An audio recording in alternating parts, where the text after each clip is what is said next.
दोस्तों, एक ऐसी बीमारी जिसके कारण धरती पर सभी औरतें प्रजनन करने में असमर्थ हो जाती है, जिसके वैज्ञानिक दूसरे प्लेनेट में स्त्रियों को धरती पर लाने के लिए मुहिम चलाते हैं। तो दोस्तों, कहानी की शुरुआत में हम दो वैज्ञानिकों को देखते हैं, एडम और जैक। ये धरती से किसी दूसरे प्लेनेट पर जा रहे होते हैं ताकि वो स्त्रियों को लेके आ सके। उनकी बातों से पता चलता है किसी बीमारी के कारण सभी औरतें बांझ हो गई है, जिससे पृथ्वी की जनसंख्या में लगातार कमी आ रही है। हो सकता है आने वाले समय में पृथ्वी का नामो निशान ही मिट जाए। इसलिए वैज्ञानिकों ने बेटी बचाओ बेटी पटाओ अभियान का लॉन्च किया है। उन दोनों को दूसरी प्लेनेट पर स्त्रियों को लाने भेजा गया था। इनको स्पेस दूसरे प्लेनेट में प्रवेश जैसे ही करता है, गुदगुदी प्लेनेट की जोरदार ग्रेविटी के कारण उनका स्पेस तेजी से खींचा आता है, जिससे उनका स्पेस क्रैश हो जाता है। लेकिन उस एक्सीडेंट में उन दोनों की जान बच जाती है। वो दोनों किसी तरह स्पेसशिप से बाहर निकलकर अपनी जान बचाते हैं। इस एक्सीडेंट के जैक को चोट नहीं लगती, पर एडम को इस एक्सीडेंट से जैक को चोट लग जाती है, पर एडम को कुछ नहीं होता। एडम जैक के कंधे पर एक इंजेक्शन लगाता है, जिससे समय के साथ साथ उसका घाव बढ़ता जाएगा। जब दोनों बात कर रहे होते हैं, तभी उसको एक कुत्ते की भौंकने की आवाज आती है। एडम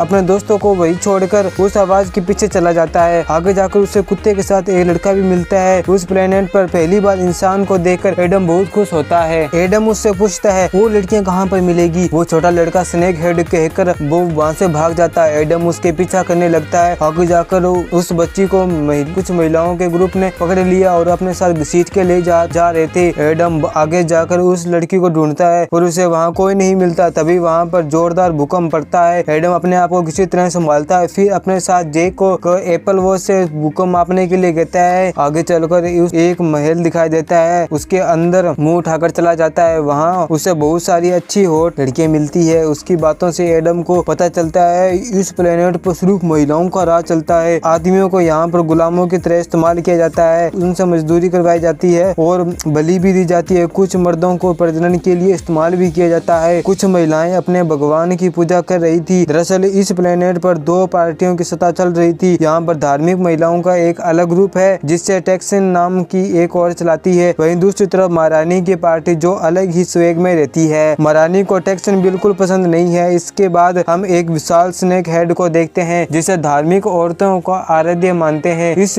बीच टैक्सन की पार्टी उस बच्चे को स्नेक हेड के सामने लाती है। दरअसल उस बच्चे को यहाँ पर बलि देने लाई थी। टैक्सन उस बच्चे को बलि देने को कहती है। महारानी की ग्रुप में से एक लड़की आकर उसको साथ भिड़ जाती है, क्योंकि जिस लड़के को बलि दी जा रही थी वो उसका भाई था। इसी बीच वो स्नेक आकर टैक्सन सैनिक को निगल जाता है, जो देखकर टैक्सन को बहुत गुस्सा आता है, जिससे वो उस लड़की को पकड़ने को कहता है। तभी वहाँ हॉट रानी भी आ जाती है। वो टैक्सन से कहती है वो लड़की तो अपने भाई को बचा रही थी। टैक्सन एक महिला की मौत एक दुर्घटना है। इसी बीच एडम के वॉच में एक नोटिफिकेशन आता है, जिससे सभी महिलाओं की नजर एडम पर पड़ती है। एडम सभी लड़कियां उसकी तरफ घूर के देख रही थी। एडम बहुत शर्मा जाता है।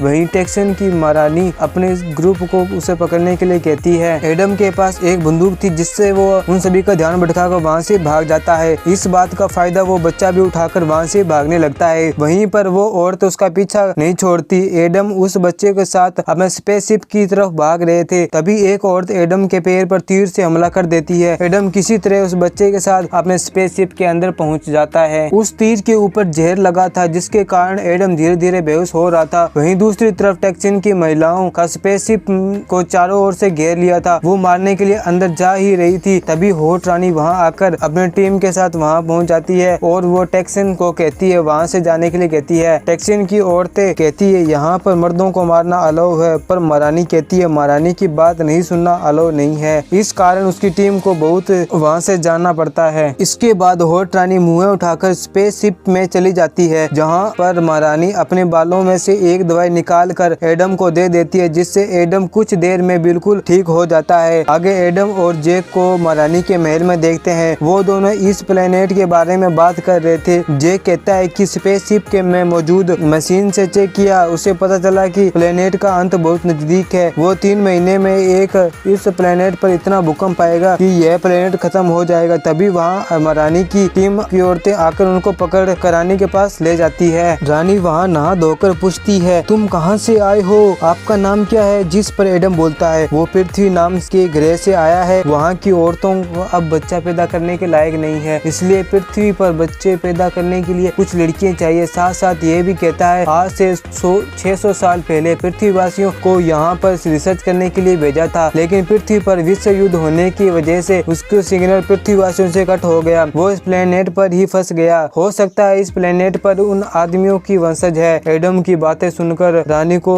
भी भरोसा होता है, क्योंकि उसने भी अपने पूर्वज से पृथ्वी के बारे में सुना था। एडम यहाँ पर उन धार्मिक महिला और स्नेक हिट गॉड के बारे में पूछता है, जिसमें रानी कहती है इस प्लेनेट पर ज्यादा भूकंप आने लगे तब हम धार्मिक होने लगे। वो स्नेक हिट सांप दरअसल वो एक नॉर्मल कोबरा है। इसी धर्मों का फायदा उठाकर टैक्सिन ने अपनी सेना बनाई और महारानी की कुर्सी पर बैठना चाहती है, क्योंकि वो एक राज परिवार से थी। उसे लगता है उसके खून में महारानी बनना लिखा है, क्योंकि लोगों ने उसे कभी महारानी के रूप में देखा ही नहीं। इसलिए वो धर्मों के नाम पर अपनी पार्टी को बड़ा कर रही थी। जिस तरह से पृथ्वी पर हिंदू मुस्लिम भड़काकर पार्टी अंधाधुंध पैसा छापती है। उसके बाद एडम रानी से कहता है यह ग्रह कुछ ही महीनों बाद खत्म हो जाएगा। इसकी बातों पर रानी थोड़ा सा भी भरोसा नहीं करती। एडम फिर पूछता है इस ग्रह पर आदमियों को क्यों नहीं राज करने दिया जाता, जिससे होट रानी कहती है कुछ समय पहले इस ग्रह पर एक चमकीली रोशनी देखा गया, जिसके कारण इस ग्रह पर बहुत सारे मर्दे मारे गए और तब से औरत की पॉपुलेशन बढ़ गई। तब से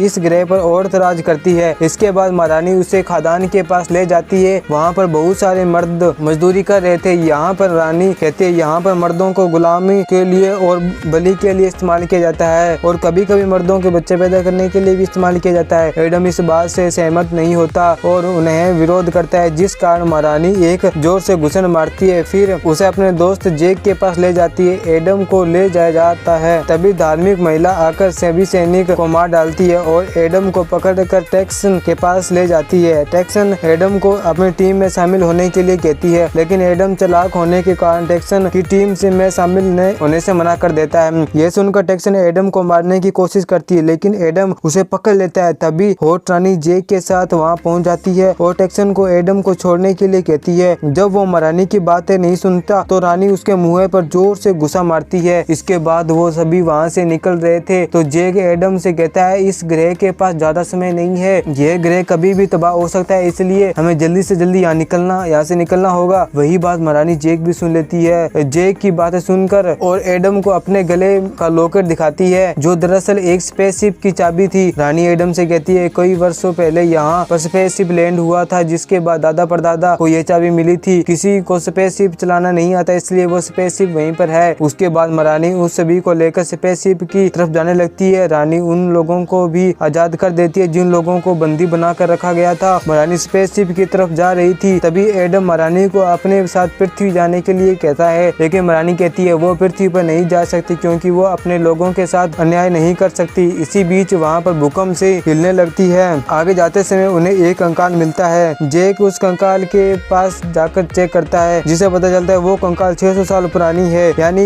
यह उसी वैज्ञानिक का कंकाल है जिसे पृथ्वी से रिसर्च के लिए भेजा गया था। यह देखकर एडम रानी से आखिरी बार पूछता है क्या आप हमारे साथ पृथ्वी आ रही हो, जिससे रानी भी चलने के लिए तैयार हो जाती है। अब सभी स्पेस सीज के अंदर आ जाते हैं। दूसरी तरफ हम टैक्सन और उसके ग्रुप को देखते हैं, जो महारानी को पकड़ने के लिए स्पेस सीज में आ जाते हैं। इससे पहले कि वो सभी मिलकर महारानी को जान से मार देते, सभी एडम आकर अपनी बंदूक से उन सभी को मार डालता है, लेकिन टैक्सिन बच जाती है। महारानी और टैक्सिन के बीच घमासान युद्ध हो रहा था। महारानी टैक्सिन पर भारी पड़ रही थी। टैक्सिन अपने चाकू निकाल कर महारानी को मारने की कोशिश कर रही थी। तभी एडम वहां आकर अपनी बंदूक से टैक्सिन को हमला कर देता है, जिससे उसकी मौत हो जाती है। दूसरी तरफ जेक किसी तरह स्पेस को चालू कर लेता है और वो लोग वहां से निकलने लगते हैं। तभी सभी ग्रह के लोग उसकी महारानी को जाता देखकर बहुत निराश हो जाते हैं। एडम उन सभी को निराश देखकर उन्हें ऐसा लगता है उन्हें छोड़ के नहीं जाना चाहिए, इसलिए वो जेक को नीचे उतारने के लिए कहता है, क्योंकि उससे 600 लोगों की कैपेसिटी थी, वो सिर्फ 200-300 लोग ही थे। जेक कहता है नीचे भूकंप आ सकता है, जिससे ये स्पेसीज खराब हो सकती है। यह सुनने के बाद भी एडम स्पेस को नीचे उतारने को कहता है। नीचे उतरने के बाद महारानी बाहर आकर सभी प्रजा से कहती है उनका यह ग्रह कुछ समय बाद तबाह हो जाएगा, इसलिए उन्हें यह ग्रह छोड़कर किसी दूसरे ग्रह पर जाना होगा। उसके बाद वो सभी लोग स्पेसशिप में अंदर बैठ जाते हैं। जब स्पेसशिप उड़ने के लिए जा रहा था, तभी बाहर से कोई जोर से भूकंप पाने लग जाता है, जिससे अंदर मौजूद सभी लोग हिल जाते हैं। यह कोई भूकंप नहीं बल्कि स्नेक था, जो स्पेस को